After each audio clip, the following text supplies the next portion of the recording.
For our final segment, we have our Bookstr segment. For people who know Bold, Bookstr is a website and a book community and so much more.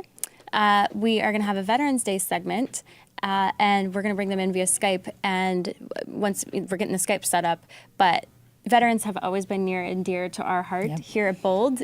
So anyone who is a regular viewer, and we hope you all are, knows that we very often bring on veterans, because I think this is one of the issues that really is unifying for both parties. That, you know, you might disagree with the policy of defense or foreign policy or, you know, intervention, but at least the troops themselves and how we treat the veterans, this is uniform, that we need to take care of them, and so Veterans Day is coming up, and so let's bring in our veteran via Skype. His name is Ephraim Mattos. He's a former Navy SEAL, and he's author of the new book, City of Death, Humanitarian Warriors in the Battle of Mosul. Welcome, Ephraim, you there? I am here. Thank you, Carrie. Great. Ephraim, after leaving the Navy SEALs in 2017, and by the way, to even be a Navy SEAL is such an accomplishment, that congratulations on that. Yes. What led you to join the Free Burma Rangers in Mosul? I wanted to do humanitarian work when I left the Navy. So I wanted to go to war zones and help people using my military skills in those sorts of environments. And so the Free Burma Rangers were a natural fit for me. And I heard about them from my brother, who had done humanitarian work around the world. And so he told me about them, and I volunteered and I went. You actually went back to Mosul after getting out, which is unbelievable. Yes. Has it changed? Has it gotten better? I remember Mosul was the topic of discussion probably during your first tour in Iraq, but it seems like, has it calmed down, or have we just stopped focusing on Iraq? Have we really abandoned any discussion of what you and your fellow comrades in arms had gone through during the last, I guess now 15 years? Well, last year, technically, ISIS was defeated in Mosul, and that's where ISIS was originally started. That's where the Grand Mosque was, where the Caliphate was originally declared. So ISIS was cleared out. There are obviously major issues still going on in the city, trying to rebuild. Obviously, humanitarian issues, but also governmental issues. You have to rebuild literally from the rubble. But the Iraqi people are doing it, and it's great. And as far as no longer hearing about the history of what happened there, that's one of the big reasons why I wanted to write the book City of Death. Was I was involved in a chunk of history that most people would never hear about if I didn't take the time to write this. And it was a great honor to write it. I wrote it with Scott McEwen, who wrote American Sniper with Chris Kyle, and it was an incredible experience to get to tell the story in this piece of history. And so, Ephraim, I know we met in person earlier, and I was asking you more about, you know, Burma and what was happening there, and the extent to which you were working with the U.S. government, because obviously there's a bigger presence, a more active presence in the Middle East with Iraq and Afghanistan. So why did you sort of fill that gap that the U.S. government isn't filling in Burma? So specifically in Burma, I also now, just to give context, I now work with the Nazarene Fund, and I work inside Burma, and I'm the East Asia Operations Manager for the Nazarene Fund. And the reason we had to go in there and do this stuff is because for political reasons and they're legitimate reasons. You can't just necessarily get involved in the U.S. government cannot just get involved in every single war and every single thing that's going on. But the people of Burma, I specifically wanted to help. And so I'm now able to go in there and do that as part of the Nazarene Fund. What drew you to Burma? Why Burma? Well, so the Free Burma Rangers, right? So a lot of the guys that I worked with them in Iraq. I never worked with them in Burma. But after Iraq, some of the guys in Burma asked for help. Some of the ethnic people who were being persecuted there asked for help with rescue and relief operations. And so I volunteered to go in, and eventually I was hired by the Nazarene Fund to continue doing that mission inside Burma. Are a lot of it seems to me that a lot of the people being persecuted in Burma are actually are Muslim, right? They've got a pretty aggressive oppression policy with respect to Muslims in Burma.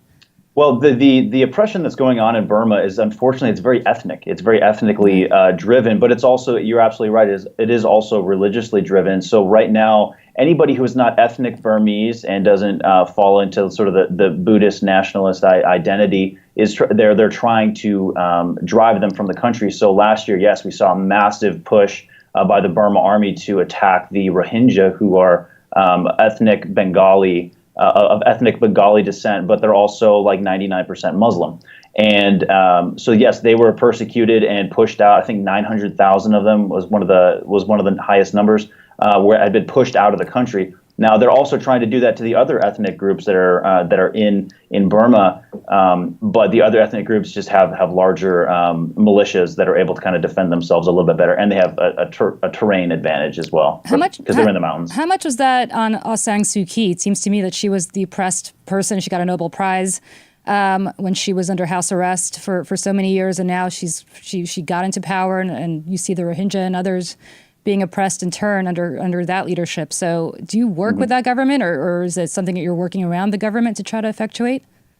We work around the government there, unfortunately, because they are the ones who are oppressing the people. And in regards to Aung San Suu Kyi, you have to understand their government is not like ours. It's not like she's the president and is the commander in chief of the military. The civil government and the military structure are two totally separate things. So their form of Congress, their form of political debate, and their form of political power has no say over what the military does. So obviously it's a very, very flawed constitution, and that allows these terrible things to continue. So she is a figurehead, but she does not have the power to stop them. People would like her to speak up and say something, but it's one of those deals where, okay, if she says something, she's going to be thrown into house arrest. Maybe she can at least do some good as a politician, but I don't fully understand what she's thinking or what she's going through. Wow, so sounds like a recipe for chaos with a setup like that. But Ephraim, I just want to turn, just because it's Veterans Day coming up, what was that process like for you coming back from Mosul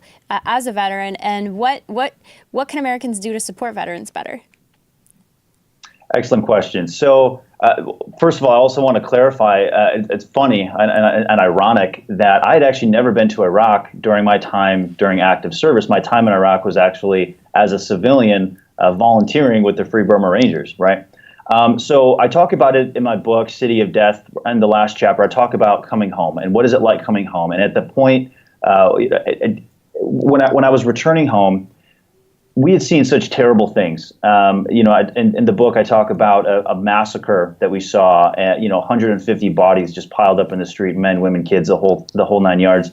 And how do you return home from that? And I'd also been shot. So how do you return home, and how do you just integrate back into society, especially if you don't have your comrades in arms to sort of be around? And one of the things that we learned over there was, or that I learned from the guys over there was, you can't come home with this sort of hatred for your enemy. You can't come home and get angry about what you saw and what you did or had to do over there. You had to learn how to give up the hate. And so I learned how to give up the hatred of my enemy and the hatred of the entire situation, and sort of make peace with it.